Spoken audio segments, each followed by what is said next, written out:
Hi everyone. If you know about idlis, you also know about chutney, or this is the powder chutney which is made with lentils and other spices. It is also called gunpowder because of the heat it has it. It's made with two different kind of lentils and dried red chilies which gives it wonderful red color. Without this chutney podi or gunpowder, idli is incomplete. So today I am going to show you MTR copycat recipe. MTR is a brand, everybody loves that chutney, and I tried many times to make it at home and finally came up with my own recipe. So let's begin. So for this chutney I have taken dried red chilies, half cup of urad dal, quarter cup of chana dal, hing and also Kashmiri red chili powder. I am going to add all the ingredients in the description, so please check there in case if you are not able to follow this. First of all, we are going to clean the urad dal. Urad dal is normally we always wash all kinds of dals before we use it. But since it's going to be a dry chutney, I cannot wash it. So I have a damp cloth here, kitchen towel. I'm going to rub these lentils on the kitchen towel. So any powdery stuff is clinging on to the dal will be gone. And I will have a clean dal now. So I have a heated kadai here. It's a stainless steel kadai or wok pan. We are going to roast these lentils on a low to medium heat. This is dry roasting. I have not added any kind of oil or butter or ghee. So this is just basically dry roasting on very low heat. So we get little bit brown color on the lentils and it is going to be super aromatic. So till then patiently stirring constantly we are going to roast these lentils. This is called dry roasting the lentils. So there are many varieties or many variations of this chutney. Everybody has their own special thing to add to the chutney. Some people add coconut, some people add sesame seeds or curry leaves. But this particular chutney I am doing is MTR copycat chutney, and that's why I am going to stick to only certain ingredients.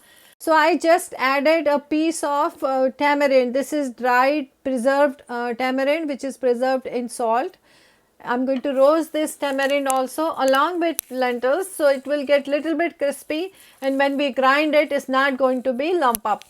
Also I added the red chilies. So now red chilies you can add two kinds or you can add just one kind, two kinds. So one is for the color, the other one is for the heat.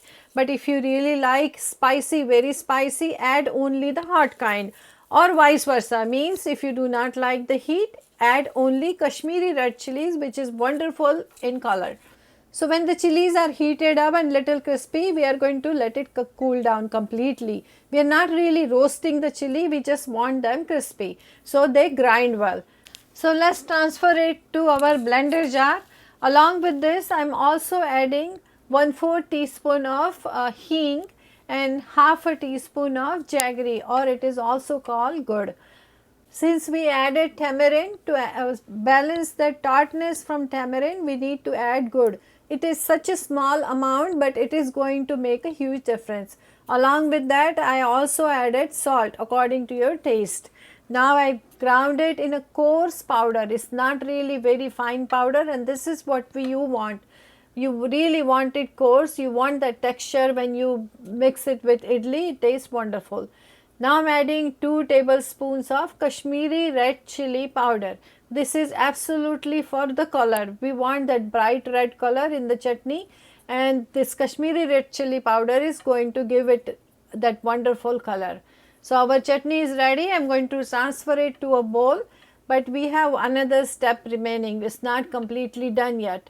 I have many fond memories of this chutney. My mother and my mother-in-law used to make it, and whenever we travel in India by train, they will mix this chutney with oil, and then freshly made steamy hot idlis were rolled in that oil, and that way they stayed for long, like 24 hours, they would not go bad.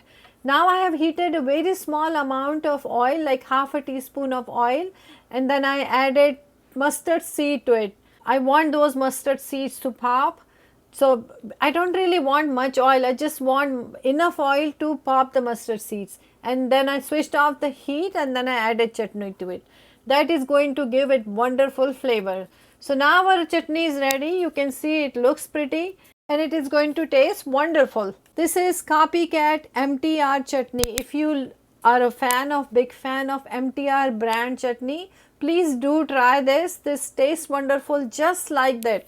It cannot get any closer to MTR chutney. I have tried many recipes as I mentioned before, but this is the closest.